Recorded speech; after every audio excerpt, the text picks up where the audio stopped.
আসসালামু আলাইকুম সবাইকে। আশা করি আপনারা সকলেই ভালো আছেন, সুস্থ আছেন। Welcome back to my channel Naomi's creative hub. তো আজকে আমি তৈরি করে দেখাবো খুব সহজ উপায়ে পিৎজা রেসিপি। আপনারা অনেকেই জানতে চেয়েছিলেন পিৎজা রেসিপিটা কিভাবে বানাবো। তো দেরি না করে শুরু করা যাক রেসিপিটা। শুরুতেই পিৎজা বানাতে আমরা ইস্টটাকে আগে অ্যাক্টিভ করে নিব। তো প্রথমে আমি একটা কাপের হাফ কাপ পানি কুসুম গরম করে রেখে দিয়েছি। তারপরে আমি দিব 1 চা চামচ চিনি। এই চিনিটা আমরা এখন ভালোভাবে গলিয়ে নিব। ইস্ট গলানো হয়ে গেলে এবার আমরা এটাকে ফুড র‍্যাপার দিয়ে র‍্যাপ করে নেব। এটা কিন্তু ঢাকনা দিলে চলবে না, এটা একদম এয়ার টাইট করে রাখতে হবে। ইস্টটা যতক্ষণে অ্যাক্টিভ হচ্ছে ততক্ষণে আমরা পিৎজার মাংসটা ম্যারিনেট করে নিব। তো প্রথমে দিয়ে দিচ্ছি লাল মরিচের গুঁড়া, তারপর দিচ্ছি আমি আদা এবং রসুন পেস্ট, তারপর দিব ভাজা জিরার গুঁড়া, দিয়ে দিচ্ছি সয়া সস। এখানে আমি ডার্ক সয়া সস ইউজ করছি, আপনারা চাইলে লাইট সয়া সসও ইউজ করতে পারেন। তারপরে আমি ঘরে বানানো টক দই দিচ্ছি। এখানে আপনারা কেনা টক দইও ব্যবহার করতে পারেন। আমার চ্যানেলে একটি টক দইয়ের রেসিপি আছে, আপনারা যদি চান তাহলে সেটা দেখে বানাতে পারেন।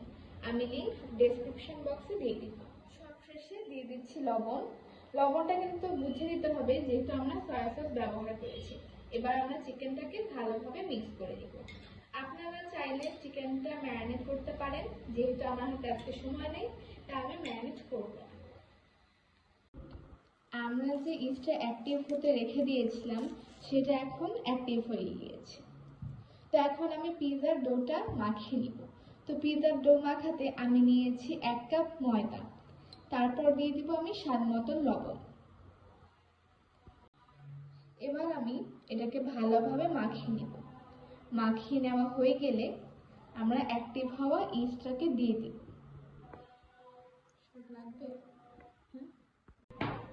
ইস্ট দিয়ে দিয়েছি, এবার আমরা ভালোভাবে মাখিয়ে নিব। প্রথমবার যখন আমরা পিৎজার ডোটা মাখবো তখন কিন্তু একটু স্টিকি মনে হতে পারে, কিন্তু আমরা যখন হাত ধুয়ে সয়াবিন তেল লাগিয়ে হাতে মাখবো তখন কিন্তু আর স্টিকি লাগবে না, স্মুথ থাকবে তখন। এবার আমি পিৎজার ডোটাকে প্লাস্টিক র‍্যাপার দিয়ে পেঁচিয়ে রেখে দিব 3 ঘন্টার জন্য। 1 টেবিল চামচ সয়াবিন তেল দিয়ে দিব চিকেন ভাজার জন্য।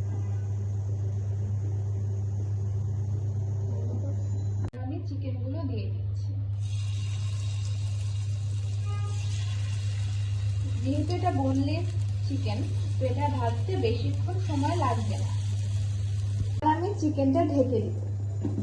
পিৎজার টপিংস হিসাবে আমি সসেজ দিব, তাই এখানে আমি কিছু সসেজ ফ্রাই করে নিব। আমরা পিৎজা প্যানের ওপর আটা ছিটিয়ে নিচ্ছি যাতে পিৎজাটা লেগে না যায়। এবার আমি পিৎজার ডোটা পিৎজা প্যানে ভালোভাবে রেখে দিচ্ছি। ডোটা সেট করা হয়ে গিয়েছে। এবার আমরা কাঁটা চামচ দিয়ে কিছু কিছু জায়গায় ফুটা করে দিব যাতে বেক হওয়ার পর ফুলে না ওঠে। এবার আমরা পিৎজা সসটা দিয়ে দিব। আমি এখানে মোজারেলা চিজ ইউজ করছি, আপনারা চাইলে এখানে যে কোনো চিজ ব্যবহার করতে পারবেন।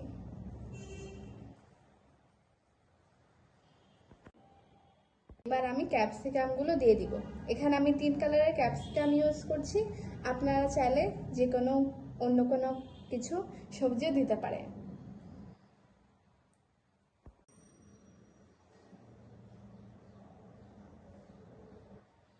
এখন আমি চিকেন পিসগুলো সুন্দর করে সাজিয়ে দিচ্ছি। টপিংসগুলো সাজানোর পরে আমি আরও কিছুটা গ্রেটেড চিজ দিয়ে দিচ্ছি। চিজ দেওয়ার পর আমরা ব্ল্যাক অলিভ দিয়ে দিব। এবার আমি 1 চিমটি পরিমাণ অরিগানো দিয়ে দিচ্ছি। তারপরে দিয়ে দিব চিলি ফ্লেক্স। চিলি ফ্লেক্সটা দিলে কিন্তু ফ্লেভারটা খুব সুন্দর হবে। আমি একটা কড়াই নিয়ে নিয়েছি, যেটার মধ্যে আমি একটা স্ট্যান্ড ফিক্সড করে দিয়েছি, আর এই কড়াইটা আমি 10 মিনিট প্রিহিট করে নেব। আর এইটার উপরেই আমরা পিৎজা প্যানটা দিব। পিৎজা হতে মূলত 15 থেকে 20 মিনিট লাগবে। এই তো আমাদের পিৎজা হয়ে গিয়েছে। এবার আমরা চুলা থেকে তুলে নিব। তৈরি হয়ে গেল আমাদের মজাদার পিৎজা রেসিপি। খুব অল্প উপকরণে তৈরি করে দেখালাম পিৎজা রেসিপিটা। আর আপনাদের যদি রেসিপিটি পছন্দ হয়ে থাকে তাহলে অবশ্যই আমার চ্যানেলকে লাইক, শেয়ার এবং সাবস্ক্রাইব করে পাশেই থাকবেন। আসসালামু আলাইকুম।